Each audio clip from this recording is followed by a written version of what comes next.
बिस्मिल्लाहिर्रहमानिर्रहीम।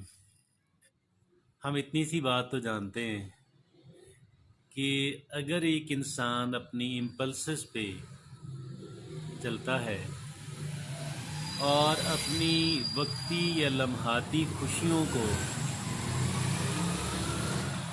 बहुत अहमियत देता और उनके ज़ेरे असर रहता है, उनके तहत ज़िंदगी गुजारता है, तो यकीनन उसकी जो लाइफ है बर्बाद हो जाती है। हम इतनी सी बात तो जानते हैं ना।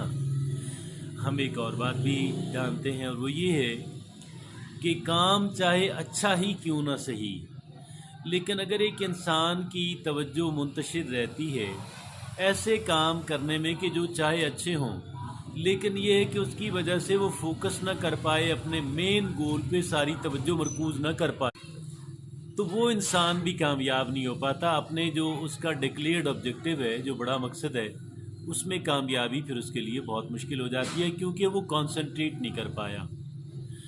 और आइए फिर इससे अगले मरले में जाते हैं। इससे अगला मरला क्या है?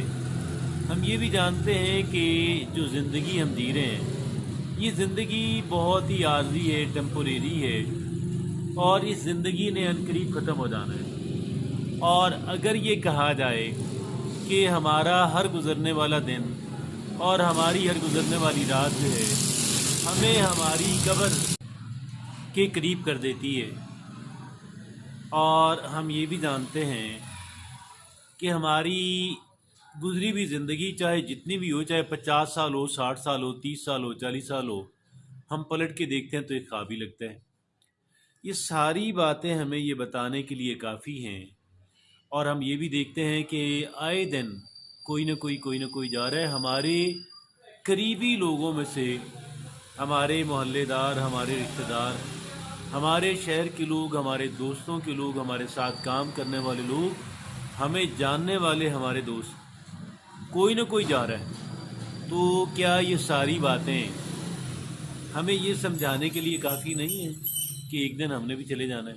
हम तो ख़ुद जनाजे पढ़ के आते हैं, लेकिन शायद हम ये समझते हैं कि मैंने जनाजे ही पढ़ते रहना है। हमारा ध्यान इस तरफ नहीं जाता कि एक दिन मेरा जनाजा भी हो जाना है और मुझे उस सारे अमल से गुज़रना पड़ेगा कि जो दीगर जाने वालों को जिन मराल से गुज़रना पड़ता है। मिसाल के तौर पे हमें नहलाया जाता है, हमें एक नया लिबास पहनाया जाता है जो पहले हमने कभी नहीं पहना होता, कफन। और फिर हमें हमारी चारपाई को लोग उठा के या तो कंधों पे लेके जाते हैं या फिर गाड़ी में रखते हैं, और गाड़ी में रखते हैं तो भी कुछ